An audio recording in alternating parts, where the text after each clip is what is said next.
one of the most competitive industries in the field of photography is outdoor travel, adventure, whatever you want to call it. It's what everybody wants to do, and there's a certain romance behind what is perceived to be, but it's a lot of work. It's a lot of marketing. It's a lot of sales. It's a lot of hustle. It's a lot of building contacts while you're improving your craft, right? If you stick with that, even when you just want to give up, you'll succeed. Welcome to Jump Podcast, formerly known as The Budget Minded Traveler. I'm your host, Traveling Jackie, and I'm here to explore travel, adventure, and lifestyle in ways meant to motivate you to move and get out and see the world. Let this show be a source of travel advice and inspiration, but remember that in the end, it's you who takes the leap.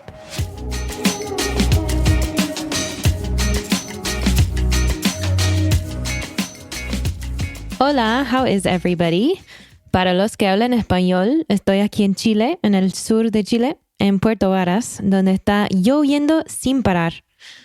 I just said that I am here in Chile, actually, in the south of Chile, in Puerto Varas, where it is just raining nonstop. So if you hear a sort of static in the background, it's actually the rain pouring down outside our hotel. And today I am interrupting our regular programming to bring you a behind-the-scenes show from the road. I know that we're in the middle of a hiking and trekking series, but I happen to be traveling in Patagonia for a special project with Osprey packs, and I thought it would be fun to record an episode live from here with one of my travel mates for the week. Specifically, I am here on a film and photo shoot, which you're going to find out more about a little bit in this episode and a lot later on this year when the final project actually launches. But we've just spent about 10 days filming, shooting, and exploring down here in northern Chilean Patagonia. And before we close this moment, I wanted to kind of just capture it for me, for you, for the reason that we're here. So that's what we're doing today.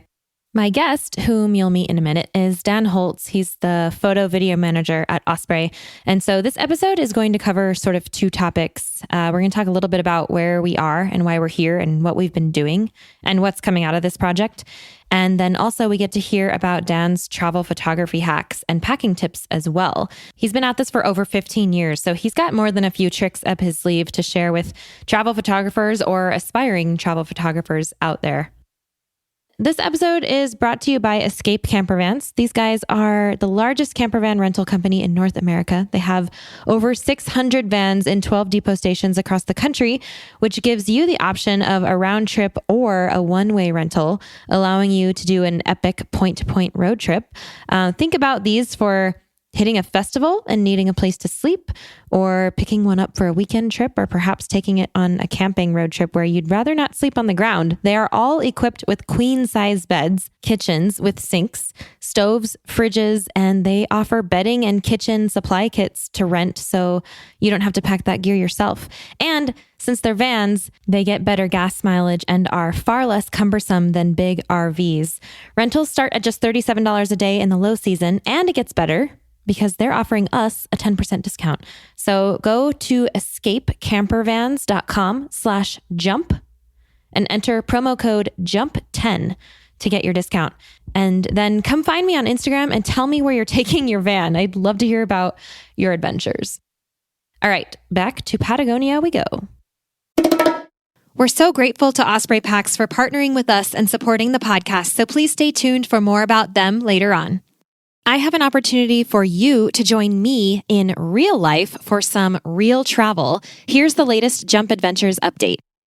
We are going to Greece for a bike and boat island hopping adventure this May 9th to 16th, 2025, and we still have space left. Check out jumpadventures.com to learn more and book now. We're going to have a yacht all to ourselves with ensuite cabins on board, so you get to sleep in the same bed every night as we start in Athens and make our way west toward the island of Corfu. You'll have your own bike for the week, e-bike if you want one, for cycling the islands as we go, in between meals crafted by our private chef on board, and all the relaxing you want to do on the top deck under the Mediterranean sun. These bike and boat adventures are our most carefree and relaxed trips. All you have to do is say yes and show up, and there's still space. Head over to jumpadventures.com to grab your spot now, and we'll see you there. I am sitting in my hotel right now in Puerto Varas, in Patagonia, Chilean Patagonia. And I am accompanied by Dan Holz, who is the photography manager. What is your title? Photo video manager. Photo video manager for Osprey Packs, which will be a familiar name for you guys. And like I mentioned at one point, I was heading down to Patagonia to do some work with Osprey Packs as an official ambassador for them, which is pretty exciting. And so Dan and I decided to jump on and record a show. Yay! While we're sitting here in Patagonia. Yeah, it's actually pouring rain outside. I don't know if you guys can hear that, but so we figured this is a really good time. And actually, Dan's about to hop on a flight in like an hour. Yeah. A couple of hours, we're heading to the airport. So our trip here is wrapping up, but while I have him, I just wanted to jump on and kind of chat about what we've been doing here and what Dan's impression of Chilean Patagonia is, of what you've seen so far. So anyway, welcome to my show. Hey, thanks. It's cool to have you here. We've been traveling together for what? Almost 2 weeks? Yeah. 10 days now? A couple weeks. Did you hear that? It's going tsunami. Maybe it's a tsunami warning. Oh, jeez. I don't know. No, we're in the Lake District here. I don't think we can be affected by that. It's just I wonder the if they can hear volcanoes. that. It's just the volcanoes erupting. No the big three deal. surrounding this city. So we're in Puerto Varas, which is the northern edge of Chilean Patagonia, which also happens to be the southern edge of where the road pretty much stops on the Pan American Highway on the Chilean side. So from here south, you pretty much have to get on a ferry to go anywhere. And this is where I started my road trip a year and a half ago, when I road tripped down the Carretera Austral with Ford, which you guys have also heard about several episodes back. So I keep finding myself back here, which I love. That's why we're here now, actually. That says something about the place. Yes, I know. For sure. So why are we here? What have we been doing? I'm going to let you explain that one. Wow. Okay. Just throwing the big questions. Right Yeah, hard questions. Well, I guess it was maybe about a month ago. We were planning to do a travel photography / video project for Osprey. And my boss, Vince, is like, hey, call Jackie. Let's loop her into this project because she's the right person for this. And so we got on the phone with the rest of the production crew. And we're like, Jackie, you could go anywhere in the world to shoot cool little stories and get really deep into a culture and really kind of like pick apart little nuances of a really interesting place. You're like, oh man, Chiloé. Yeah. That's it, right? Mm-hmm. And you sold us on it in like about a minute. Yeah. Yeah. Yep. We all got very excited, then we bought tickets. Yeah. That's the nutshell of it. That's, And I haven't talked about Chiloé on this podcast at all. Really at all. Or even on my blogs at all. When people think about Patagonia, they think big mountains, glaciers, spires, climbing, hiking, trekking, all those things.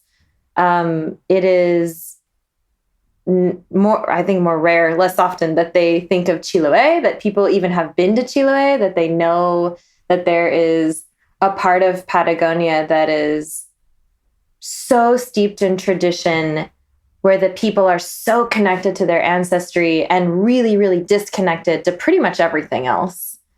Chiloé is an archipelago of, actually, I don't know how many islands. Lots of islands. But the big island, which we refer to as Chiloé, is actually called Isla Grande. It's like the big island of the Chiloé archipelago. But it's just south of the mainland here in Puerto Varas. It's only it's probably a half-hour drive and then a half-hour ferry to get to Chile from here. And yeah, the reason that I wanted to take you guys there is because what you wanted was a cultural story. Yeah. And something that I could introduce to you, which to me said something that I know that I would like to introduce you to, and Chiloé really stood out to me for that, because you were seeking food. food and culture and remote sort of off the beaten path travel experience. And I think that Chile really kind of encompasses that idea. Plus, I knew that once we arrived, there would be surprises. I think I told you this. Like, we can set up these things that we can do. And beyond that, things are going to happen every single day. Yeah. Well, anytime you tell a story, it's about those moments between the moments, right? Yeah. You plan, but you don't want to overplan it. You still want life to kind of happen around what you're doing. Yeah. And being able to chase these little stories and find, people that you just encounter on the road. Yeah. I think creating space for those things to happen to you is part of travel. Yeah. Which is challenging to do when you're on a production. Yeah. It's not like you just have like a 40-liter, 30-liter backpack and you hop on the trail and just like wherever the wind takes you, you go. Right. It's like, well, no, we're hauling a lot of gear. We've got to create something. And something that you chase down may very well be a dead end. Yeah. But down here, it doesn't seem like that or it could at be, all. Everything was amazing. Yeah. Or it could be an introduction or a segue to something else. Our first day, our first full day down here, we had decided we were going to go to this bay to try and shoot sunrise. And it was like one of those kind of wah-wah sunrises because it was just gray that day. And so we didn't really have a sunrise. But when we got to that bay, we noticed some people God, what was that, 2 months ago? I know. Seriously.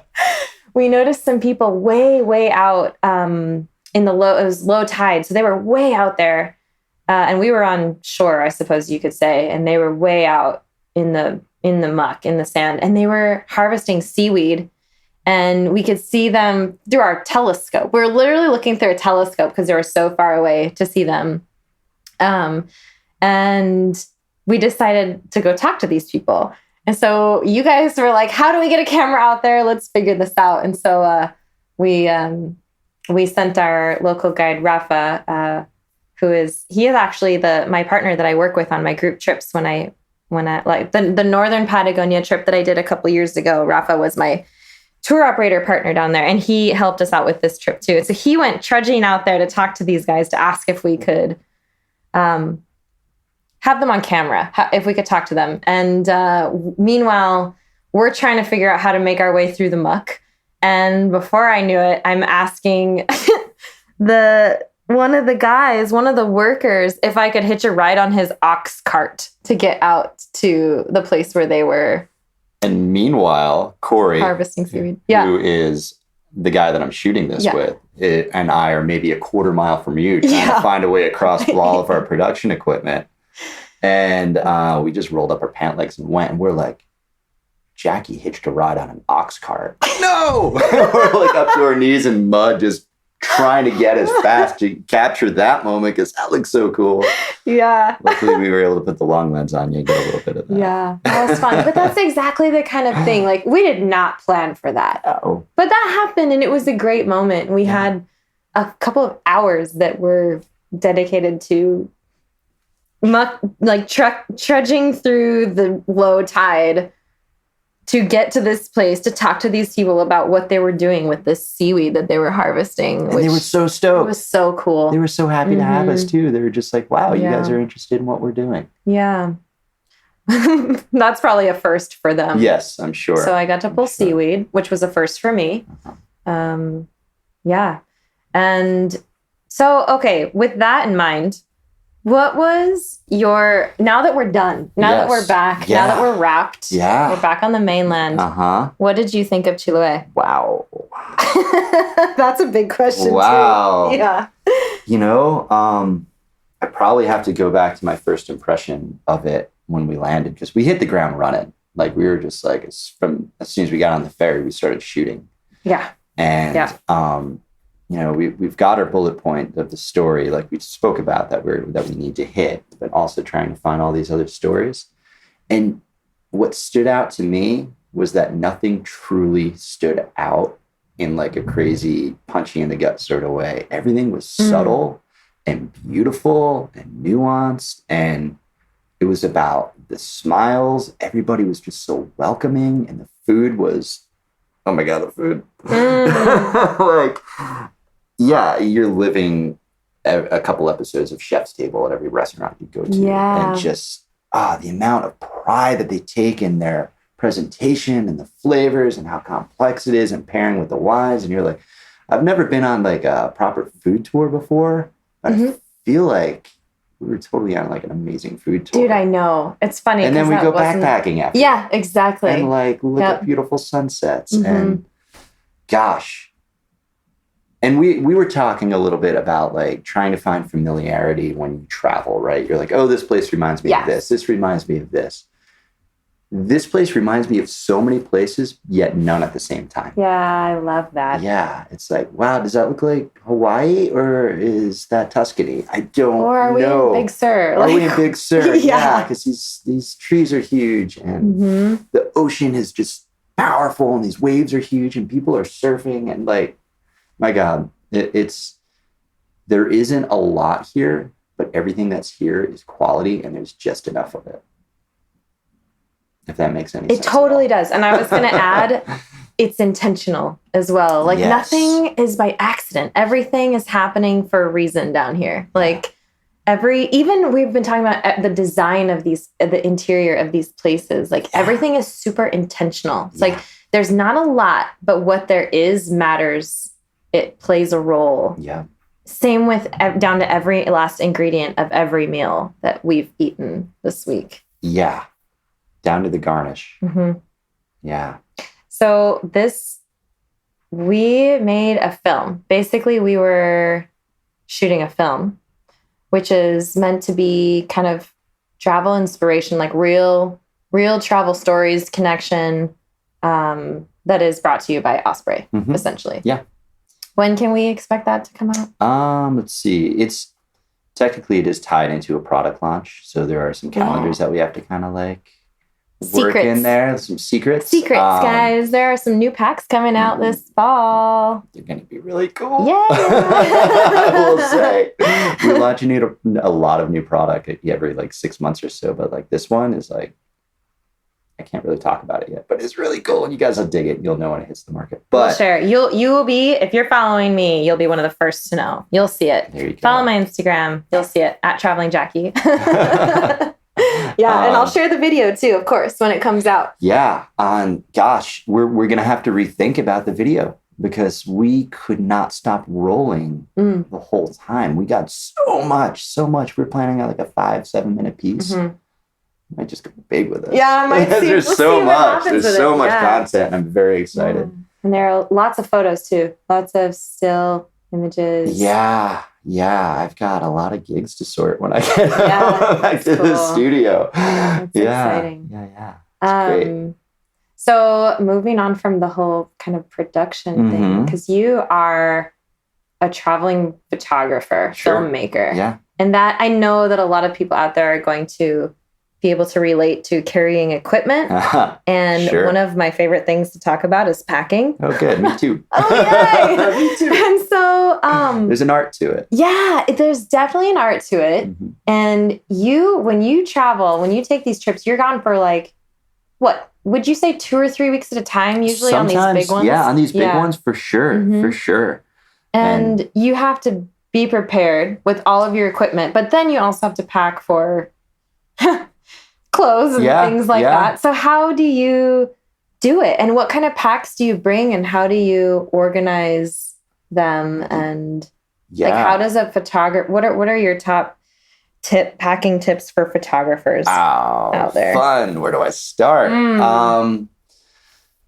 So I rely on duffels and rolling duffels primarily, and that's what I use for. And I won't make this a plug, so I won't get too much into specifics. But rolling duffels are great for hauling around lots and lots. But rolling duffels also they have a water protected, quality. Yep. Yeah, like I could throw this on the top of a chicken bus in the pouring rain, and my stuff's going to stay dry. What's your favorite rolling duffel? Rolling transporter. So this is an Osprey pack. That's an Osprey. It's called a transporter. And there are different sizes of it. Yeah, we make 3 different volumes. And the thing is tough as nails. And it's relatively lightweight considering how big the thing is. And it's big enough for me to bring a good-sized tripod, like a good-sized carbon fiber tripod in there without having to compromise and go ultralight with everything. But you're always planning on, you always check, right? Yeah, I have to. I Okay. have to. With So all your yeah, with equipment. media stuff like this one, I was able to get away with just 2 duffels, because it wasn't like I was bringing a whole climbing rig or like a dive rig or something where I'm like more Pelican cases and more duffels and more. So yeah, I was able to kind of go relatively light, and I actually was able to get a little more comfortable with my wardrobe, which was nice. I brought 2 pairs of pants. Whoa, look out. Yeah. So, and you know, you want to leave some room to bring some stuff back. Like I love bringing stuff back for my family. Yeah. You know, you want to Some souvenirs. Yeah. So I like, have something that's a little bit, I left a little room, but, I had probably about, I carry all my photo gear on. I don't trust it. Even if I bring a Pelican case.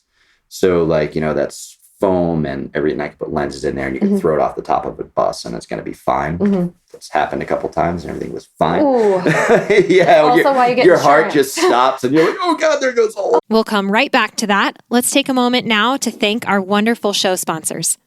Osprey is the market leader in technical outdoor, travel, and everyday packs. And I've personally used Osprey packs since 2015. My favorites are the Fairview Trek 50 for multi-day hikes, the Cirrus 24 for day hikes, the Transporter Rolling Duffel 60, which is my trusty check luggage for faraway adventures, and of course, the countless packing cubes I use to organize everything that goes in them. We are proud to support each other on the podcast and beyond. We love getting outside, and we want to see more people outdoors. So find out more and join us at osprey.com. Project, right? It's like, and you open it, and usually the driver's like, whatever. Like, I don't care. Keep my money. I'm out. Anyway, so we, I was able to get like about 40 pounds of lenses and a couple camera bodies and mic kit, and all that stuff just goes on my back. It's carry-on size, and I know if everything gets lost, I still have that, and I could do like a run and gun production and still come back with a product. Because all you'd need to buy is clothes. All I need to buy is clothes. So you check all of your, check your clothes and everything. Yep. And you just carry your camera gear, essentially. Yeah, and like the bigger camera gear, like maybe some external monitors and stuff like that. That's heavy and bulky. I'll put in the duffel and just pack stuff around it. Okay. And everything's in a case. Yeah. So I'll get specific cases for that product and then put that in, and then I'll usually pack clothing around that just as a little extra buffer, and toss that in the duffel. But for this trip, I brought a Osprey Camber 42. It's actually a ski pack. And I modified it so it takes just a standard foam insert that I could put in there.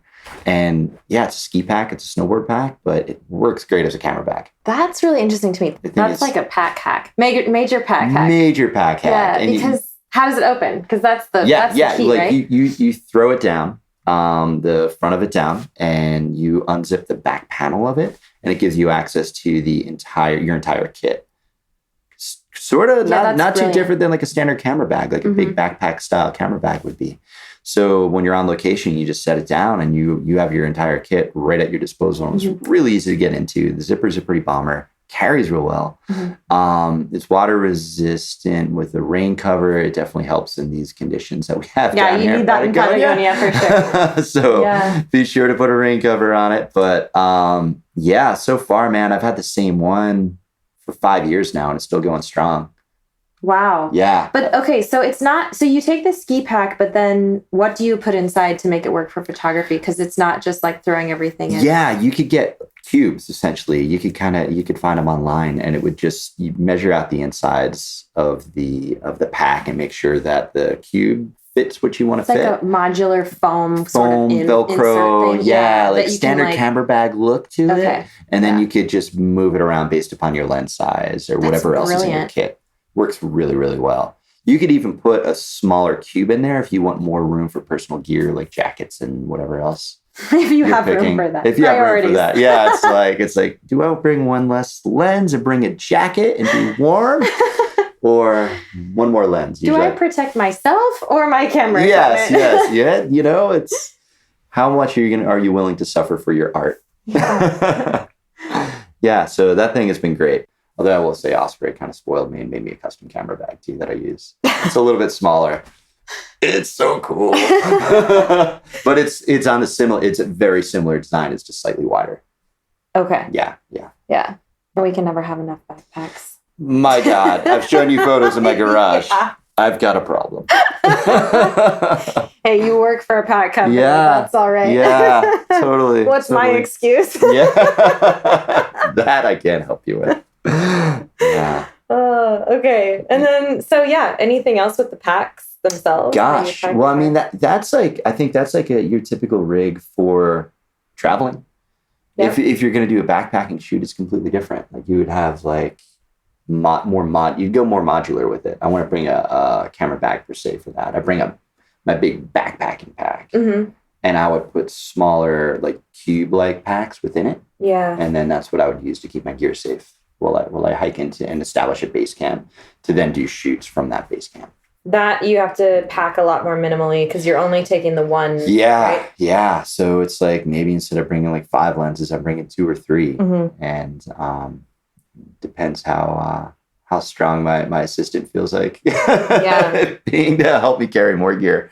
But yeah, for the most part, I'll cube gear within it. Yeah. And then what do you do with really how much space is left over for personal gear? Yeah. It's so funny because I consider myself like an ultralight backpacker on these shoots, but you wouldn't know it by looking at like my 80-liter pack because it's all camera gear. Right.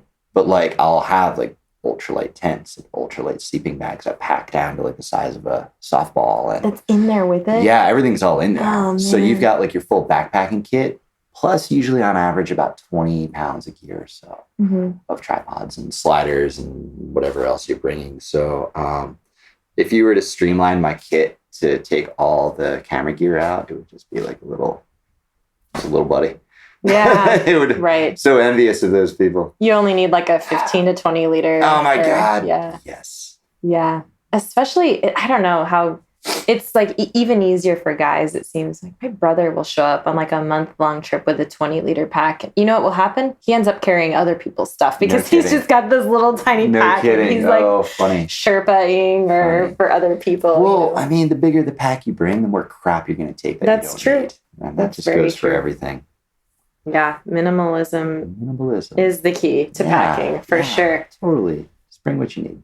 What are like your favorite go-to like pieces of equipment? Like, is there anything you would never leave home without? Like camera gear, photography. Oh yeah. Yeah. I've got one lens that I bring with me on 90% of my shoots. That's my 24-70 L series 2.8, and that thing is just a workhorse of a lens. So like you probably noticed it was on 9/10 of the time we were shooting because it's just beautiful glass. It's a great lens. Love it. Can't say enough about it. But multifunctional. That with a 70-200, and I love shooting wide as well. So I'll bring a 14 prime to really not many people shoot with that lens. So I think it kind of helps lend to a little bit more of a unique style when you're shooting with it. So it's that little fisheye looking lens, but it's not actually a fisheye, but it's lenticular. It's beautiful. It's beautiful. So I love shooting that. And the way that like light seems to dance across that lens, it's just spectacular. Yeah. So those are my 3. Like if I can only bring 3 lenses, that's what I would bring. Those are your If you could only bring one, which one? The 24-70? God. 24-70. Yeah. Yeah, I think so. I've done a lot of shoots with that thing. And you use a Canon body. Yeah, I'm all about Canon. And just because that's what I've been using for a couple decades, so it's that I've got muscle memory built in with that. And I'm too lazy to learn something new. And they make great stuff. When I'm shooting video, I typically use Panasonic, though, the GH5. And it's beautiful with an external monitor. And so I don't want to get too nerdy on that. But is that what we were using this with? Yeah, the little guy. Yeah. Man, that thing rocks. It's really good. The one that was attached to the gimbal. The gimbal. Monitor, yeah. And little Corey. Little Corey. Corey's buff now. Dude, hats up. He's strong Anytime I'm like, after that. buddy, you wanna tag out? I'll run the gimbal. I've got it, dude. Like, Yeah, all right. exactly. You just do you, bud. Oh, You're yeah. doing great. You're doing great. Just hand him a glass of wine every once in a while. Yeah. There's never a mailback. Some honey. Yeah, and some honey. Oh god. Yep. Yeah. Yep. So yeah, I would say that would be that's it for my camera kit. I would say I like to kind of streamline it. I Yeah. think for this one I brought like a macro lens as well, just to get some fun detail stuff. But it was like a 4 lens kit plus a couple native lenses for the Panasonic. Tripod, fluid head. Tripod. What brand? Manfrotto. I was Okay, using because it's super Manfrotto. light, right? That's a pretty light one. That was Yeah. like I've got like a Gitso that's like super ultralight, but it's not like I could do photo and video with this one pretty well. And a drone. And a drone. Yeah, a little Mavic 2. Yeah. The Phantom's pretty big. I need to bring like a whole Pelican case for that. Yeah. That Phantom 2, the Mavic 2, size of an Nalgene bottle. Yeah. You bring one That thing less was lens sweet. and bring that, and Mhm. you just up your production value like in a mind-blowing Yeah. capacity. You do have to be careful, though, speaking to people out there listening, that you're allowed to run drones Yep. legally in the places that you go. That's absolutely Because- right. Like, we could hear it was not a problem, but in southern Patagonia, it's a problem. Yeah. You've got to get permits, like commercial, I don't even know. It's like a big deal. Yeah. So, yeah. but that's really important. Don't run drones illegally, people. Yep. Yeah. Be aware. Yeah. Back home, FAA, check it out. Yeah. No fly zones. Well, it's funny. That national park that we went to, it's a no drone zone That's true. right when you paid in at the gate. The waterfalls. Mhm. Yeah. And I was thinking That's the whole time, I'm like, this would be a beautiful drone shot. Yep. But I wonder if it's because of the volcanoes. Or maybe they just don't want drones I think in they there. just don't want to ruin people's experience. I'll be honest. Like, I always feel guilty having a drone. And I'm like, going to make it quick. I'm going to be very deliberate about my shot. Yeah. And then I'm going to get it and I'm going to put it away. And that's it. And if there's people around, like, for example, I do a lot of climbing photography and video and, Yeah. and filmmaking. Like, I'll walk if we're shooting like at a crag or like an alpine area where there's a lot of climbers. I'm like, hey guys, we're going to be running this. Is everybody okay? Yeah. You know, like, just so you know, like, we're permitted, we're ready to go. The Yeah. ranger's there. Like, you know, like, we're legally allowed to do this, but I think just to Give people a heads up. Because if I'm on route and I'm pulling through something really hard and somebody flies a drone over my head, Oof, that could I'm be. not going to be too happy, Yeah. you know? So I try to be as mindful of that as possible. Yeah, that's good. Yeah. That's really good. Yeah. Yeah. Also, when it comes to photographing locals, like we made Yeah. it a really big point this week to approach everyone without the camera Yeah. first Mm. and say hi Mm-hmm. and ask them if it was okay Mm-hmm. to take their picture or get them on camera. Yeah, which is Um, easy when you have a fixer like Rafa. Like Rafa, yeah, a He's guy. just like, and Mhm. Rafa is so approachable and everyone, Yeah. you can't say no to Rafa. Well, He's also so cool. in this culture, everyone talks to each other. It's a Yeah. very communicative culture. Really Like, is. Everyone everyone's saying smiles, hello, everybody says and hello. you just, I mean, yeah, you walk up to each other with smiles already before you Yeah. even start talking, and Yeah. then so here we actually, I think there were almost nearly everybody was fine with it. I Yeah. think there was You one that know, we couldn't do, but Which yeah, is- but we asked it's first. very That's important. It's very interesting. Because typically, if I'm doing street photography, and I'm usually, you know, I'm a little more shy about that, walking up to people in another culture and saying, "Can I take your photo?" Mhm. It's usually easier when I have the camera out and I'm Mhm. by myself when I do that. Mhm. Because as soon as you take the camera out, they're like, their eyes get wide and they're like, no, I'm not into this. Yeah. But like as a solo photographer, just want to get like a portrait or two, I have it out and I just point. Yeah. It's okay. Body But with- language, Body exactly. language, yeah. And, Yeah. and usually they're like, oh, okay. Because it's already entered the scene with you. So it's Yeah, already kind of right. part of what's up. Versus like, hey, you know, you're Yeah. taking out this giant camera. But here, yeah, we were able to just like send Rafa out. Be like, hey, Rafa, see if it's cool if we film them because it's beautiful what's going on. And they were all Yeah. okay with it. Yeah, everybody It was, was really great. cool with Yeah, it then, like I said, so much of what we filmed was really just getting those personal stories, these little Mhm. vignettes of these people. And it wouldn't have been the same if we didn't film the people of Patagonia, really. you know? Yeah. The locals in their element, doing their thing. Doing their thing. With their real smiles and curiosity on their faces. The old lady waving out the window at us. Oh my gosh, yeah. That was so cool. Love her. We, when we were on Chiloé, when we were in Castro, there was it was actually right across the street from our hotel. Yeah. There was just a woman's house, and she was like this cute old woman standing in this window, just all smiles, waving with both hands and blowing us kisses. It was like enough to like make you tear up. Yeah. It was so special. It was heart melting. Oh, it was so cute. Yeah. Pretty. It's like you can try and explain things like this to people, but when you're there and like that woman's blowing those kisses to you, like how does that make you feel? That's totally different than hearing a story. You know, it's like, man, I have not even spoken with this woman ever. She just showed up at the window. We're standing out here on the street with cameras. What the heck does she think of us? And she's blowing us kisses. Yep. Like, what? Yeah. So cool. So amazing. I'm so excited to see how this edit comes together. And I really hope we could do this place justice. But hopefully it'll give people like a little taste of what it's about and what sustainable travel through the area is about. Mm-hmm. Yeah.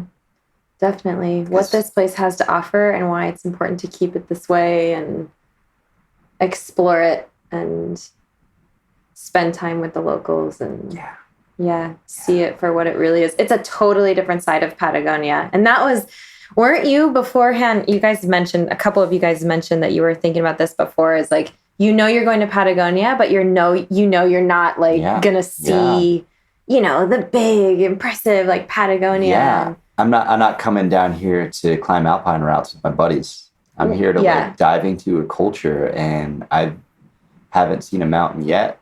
Really? Well, we've seen the volcanoes from afar. When we flew over them. On the clear day. At the beginning. Yeah. They are here. They're here. I know they're there, and they're so close. Right now they're getting poured rain on. In fact, it's getting louder. It is. Yeah, man, it's coming down out there. It really is. But that's okay. I know they're there. And when I come back, because I will certainly come back, I'll see them then. Yeah. Well, you drank the Calafate berry. Oh, you're coming back. True. Yeah. What a great tradition. Yeah.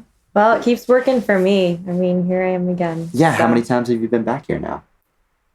I don't know. Cool. I don't know. I have lost count now. No kidding. Like, I've spent a lot of time down here since 2015 when I first came down here. Really? At one point, I had been here more than I had been in Montana.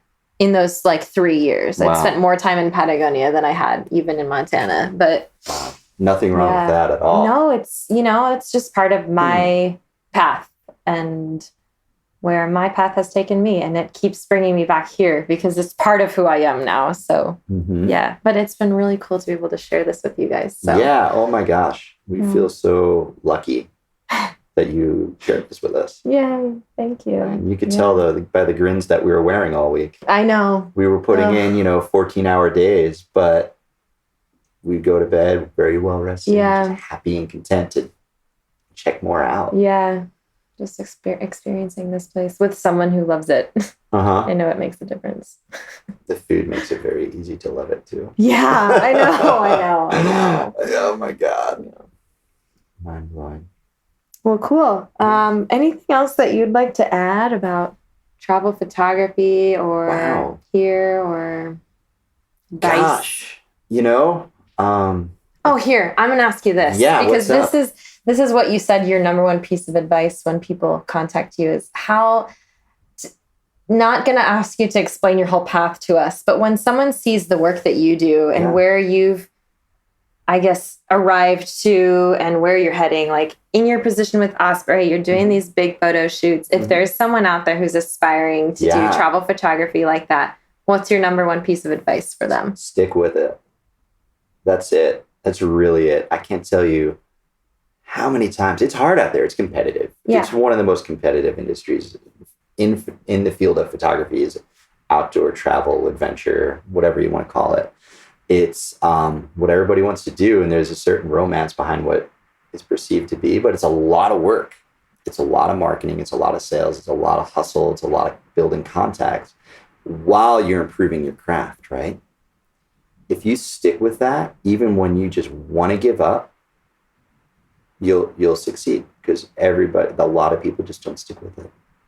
I think that's true for so many things. So many things. It's also true about where I am now. Yeah. Like right. Lots of people are wanting to get into the blogging world or even podcasting these days. And I mean, you've been in your position with Osprey for over 5 years. Yes. Yep. I've had this podcast for over 5 years. Mm-hmm. It takes time. It takes time. Yeah. That's good advice. Yeah. Before that, it was like 12 years of freelance. Yeah. To get to that 5-year mark with us. There you go. So yeah. There you go. Yeah. It's just about, if you love it and you're good at what you do, it'll happen.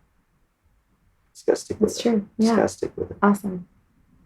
Well, thank you, Dan, for man. coming on the show, thanks, having Jackie. a conversation with me. And Anytime. You guys, if anybody wants to follow you, where do they find you? I do have an Instagram page, dan.holz, HOLZ.photo. There you go. Yeah, Dan Holz Photo. Check out the website, danholzphotography.com. There you go. Cool. Thanks. And I'll share when the Osprey video comes out too later this year. I can't wait. Keep you guys posted on the new packs in that area. So cool. All right. Well, thanks, Dan, and safe travels today. Thanks for coming to Patagonia with me. We'll do this again sometime. This sounds awesome. Great. Okay, guys, Dan is on a plane, and that officially wraps our Patagonia production. I hope you enjoyed listening to that. It's fun for me to do these recordings in person because it's so rare to be in the same place as the person that I want to talk to on this show. So thanks for listening and being part of that conversation today. We will be back to the hiking series in the next episode, so please stay tuned and safe travels.